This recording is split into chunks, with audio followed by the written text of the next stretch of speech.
मस्जिदों में मुतवल्लियान हजरात तो बड़े प्यार से फोन करते हैं कि हमारे यहाँ खुतबा दे दीजिएगा।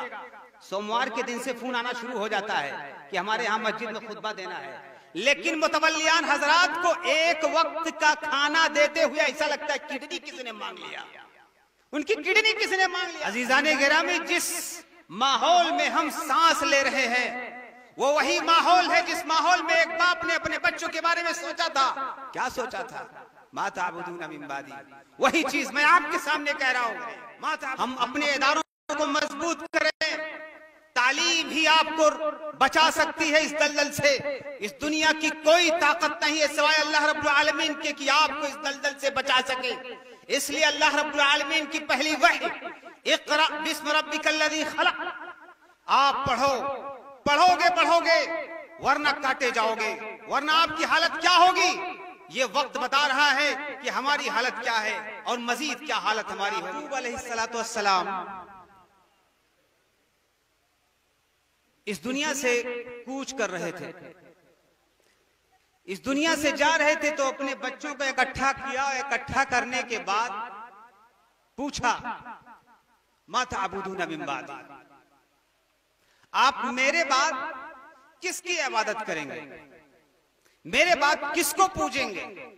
अभी तक तो हमने देखा कि याकूब के माबूद को आप पूछते थे, मेरे जाने के बाद आप इसको किसको पूजेंगे। जिस तरह के एक इंसान इस दुनिया से जब कूच करता है उसके बच्चे उसके इर्द गिर्द आके खड़े हो जाते हैं, पूछते हैं, इसी तरह से उनके बच्चे आके इर्द गिर्द खड़े हो जाते हैं, पूछते हैं। तो वो सवाल करते हैं याकूब अलैहिस्सलातु वस्सलाम, मा ताबुदूना मिन बादी, मेरे बाद आप किसकी इबादत करेंगे। तो उनके बच्चों ने क्या जवाब दिया? क्या जवाब दिया? मैं इब्राहिम, मैं इसहाक, मैं इस्माइल के माबूद की इबादत करूंगा। जिनकी पूजा वो करते थे मैं उनकी पूजा करूंगा। अजीजाने गिरामी, ये आयत पेश करके आप लोगों के सामने ये बताना मैं चाह रहा हूं कि याकूब अलैहिस्सलातु वस्सलाम एक नबी, उनके चचा इस्माइल अलैहिस्सलाम एक नबी, उनके वालिद इसहाक अलैहिस्सलाम एक नबी, उनके दादा इब्राहिम अलैहिस्सलाम नबी रसूल अबुल अंबिया, तमाम अंबिया और तमाम रसूलों के वालिद बाप। उनकी तौहीद कितनी हाई लेवल की रही होगी, उनके अमाल कितने हाई लेवल के रहे होंगे, लेकिन अपने बच्चों से पूछ रहे मा ताबुदूना मिन बादी, मेरे बाद आप किसकी इबादत करेंगे। अजीजाने गिरामी, मैं ये आपके सामने इस बात को पेश करना चाह रहा हूं कि वो मरने से पहले पहले योजना बना रहे हैं, प्लानिंग कर रहे हैं अपने बच्चों के मुस्तकबिल के बारे में, अपने बच्चों के ईमान के बारे में कि उनके ईमान की हिफाजत कैसे की जाएगी। उस वक्त यूसुफ अलैहिस्सलाम जो उनके बेटे थे, मिस्र में थे, उनको खतरा था कि आज हमारे बच्चे ऐसे मुल्क में रह रहे हैं जिस मुल्क के लोग, उनकी बेशतर आबादी जानवरों को पूछती है, मुख्तलिफ किस्म के माबूदान को पूछती है, उनके मुख्तलिफ किस्म के आका हैं, माबूदान हैं, उनके सामने झुकते हैं। उनको टेंशन था कि हमारी औलाद किसके सामने झुकेगी, कहीं ऐसा ना हो कि यह तादाद या अकलियत में है वो अक्सरियत में है, अक्सरियत हमारे औलाद के ईमान के लिए खतरा बन जाए। तो अजीजाने गिरामी, जमीयतुस सलाम ट्रस्ट, इससे मुंसलिक जितने खुतबा हैं, इसके सेक्रेटरी अल्हम्दुलिल्लाह, जैसा कि यहाँ आने के बाद मुझको पता चला कि शेख अब्दुल्ला फैजी साहब तकरीबन 20 साल से इस जमीन में आजमगढ़ के अंदर, कोपागंज से लेकर आजमगढ़, इस कदर मेहनत किए, इस कदर मेहनत किए, लोगों के पास जा जाके भीख मांग मांग के इदारे को कायम किया, लोगों के सामने हाथ फैला फैला कर मस्जिदों को कायम किया, कई स्कूल्स कायम किए। ये बिल्डिंग जो आपके सामने खड़ी, अल्हम्दुलिल्लाह हमने देखा, एक एक कमरे में जाके हमने देखा, मुआयना किया, जायजा लिया। अल्हम्दुलिल्लाह अजीम बिल्डिंग है, अल्लाह का शुक्र है। ये आपकी मेहनत की वजह से, आपके साथ जो लोग जुड़े हुए हैं उनकी मेहनत की वजह से ये बिल्डिंग आपके सामने दिख रही है। जो स्कूल दर्जा 1 से 5 तक स्कूल चला रहे हैं, मकतब चला रहे हैं, तकरीबन 2 या 3 मकातिब आपके जेर सरपरस्ती अल्हम्दुलिल्लाह चल रहा है। मसाजिदें तामीर की 10 अल्हम्दुलिल्लाह, जैसा कि आपके सामने उनके अमाल, उनके काम के बारे में जिक्र किया गया।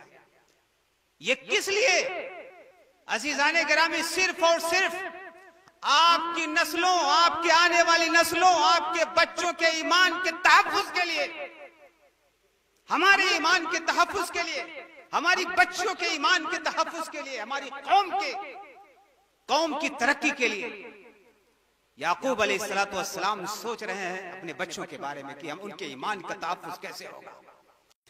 अजीजाने गिरामी, जिस माहौल में हम सांस ले रहे हैं वो वही माहौल है जिस माहौल में एक बाप ने अपने बच्चों के बारे में सोचा था। क्या सोचा था? मा ताबुदूना मिन बादी। वही चीज मैं आपके सामने कह रहा हूं, मा ताबुदूना मिन बादी, जो याकूब अलैहिस्सलाम ने कहा था कि आने वाली नस्लें हमारी किसकी इबादत करेंगी, किसकी इबादत करेंगी। आज अक्सरियत में जो लोग हैं, आज अक्सरियत में जो लोग हैं वो मुख्तलिफ बाबूदान के पूजने वाले हैं। उनके अमाल हमारे नौजवानों को, हमारे बच्चियों को उनके रास्ते से भटका रहे हैं, उनको अपनी तरफ खींच रहे हैं। जरूरत है अजीजाने गिरामी कि हम इदारों को कायम करें, हम अपने इदारों को मजबूत करें। तालीम ही आपको बचा सकती है इस दलदल से। इस दुनिया की कोई ताकत नहीं है सिवाय अल्लाह रब्बुल आलमीन के कि आपको इस दलदल से बचा सके। इसलिए अल्लाह रब्बुल आलमीन की पहली वही इक़रा बिस्म रब्बिकल्लज़ी खलक़, आप पढ़ोगे वरना काटे जाओगे, वरना आपकी हालत क्या होगी ये वक्त बता रहा है कि हमारी हालत क्या है और मजीद क्या हालत हमारी होगी। इसलिए मुसलमानों, अल्लाह रब्बुल आलमीन का जो पैगाम है उस पैगाम पर अमल पैरा हो जाइए। अल्लाह ने कहा पढ़ो, और पढ़ने की बात अल्लाह रब्बुल आलमीन ने क्या कही? आप जो चाहो जो पढ़ो, लेकिन जो पढ़ रहे हैं आप उसकी नकील वही इलाही से आप जोड़ दीजिए। आप डॉक्टर बनिए, आप उसको डोरी पहना दीजिए वही इलाही से। आप वकील बनिए, आप नकील पहना दीजिए वही इलाही से। आप इंजीनियर बनिए, आप वही इलाही से उसको जोड़ दीजिए। कोई भी तालीम हासिल कीजिए, कुछ भी आप सीखे इस दुनिया के अंदर, अल्लाह रब्बुल आलमीन की मार्फत के लिए, अल्लाह रब्बुल आलमीन को जानने के लिए, रसूल की रसालत को समझने के लिए, आखिरत को समझने के लिए आप कोई भी तालीम हासिल कीजिए, लेकिन वही इलाही से आप जोड़ के। वरना इस दुनिया के अंदर आप देख सकते हैं बड़े बड़े डॉक्टर्स हैं, लेकिन केबिन के अंदर बैठ के बोली जाती है, तय किए जाते हैं, प्राइस तय किए जाते हैं, बोली जाती है हजारों में, लाखों में। ऑपरेशन का मसला होता है, लेकिन इतने लोग गिरे हुए होते हैं जिनके लिए पैसा सबसे बड़ा खुदा होता है, सबसे बड़ी पूजने वाली चीज होती है। लोगों के लिए अक़दार, अखलाकी कदरें, इंसानियत कोई चीज नहीं होती है। इसलिए आप कुछ भी सीखिए, बिल्कुल सीखिए, लेकिन वही इलाही से आप नकील बना दीजिए। अजीज़ाने गिरामी, इसलिए आप अपने इदारों को मजबूत कीजिए। यही एक रास्ता है आपके पास कि आप मकातिब खोलिए, आप मदारिस को, जो सिस्टम है आपके पास, मजबूत कीजिए। बस अपने मदारिस को, अपने मकातिब को हालाते हाजरा के साथ थोड़ा मोड़ा मॉडर्नाइज कर दीजिए। मैं नहीं कह रहा हूं कंप्लीटली आप चेंज कर दीजिए, थोड़ा मॉडर्नाइज कर दीजिए। और याद रखिए, हर कोई जिम्मेदार बनने की कोशिश कर रहा है, हर कोई अपनी अपनी टफली बजा रहा है, हर कोई एक दूसरे का पैर खींचने के पीछे पड़ा हुआ है। मौलाना अब्दुल्ला साहब फैजी ने कितने चैलेंजेस का सामना किया।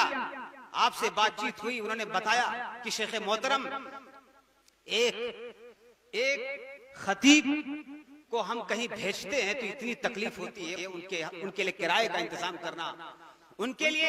इंतजाम करना, उनके पास बच्चे होते हैं, दिन भर खुतबे की तैयारी करते हैं। यहां तक देखने में आता है कि हमारे खुतबा जाते हैं मस्जिदों में, मुतवल्लियान हजरात तो बड़े प्यार से फोन करते हैं कि हमारे यहाँ खुतबा दे दीजिएगा। सोमवार के दिन से फोन आना शुरू हो जाता है कि हमारे यहाँ मस्जिद में खुतबा देना है, लेकिन मुतवल्लियान हजरात को एक वक्त का खाना देते हुए ऐसा लगता है किडनी किसी ने मांग लिया, उनकी किडनी किसी ने मांग लिया। यहां तक जानते हैं क्या जुमला होता है?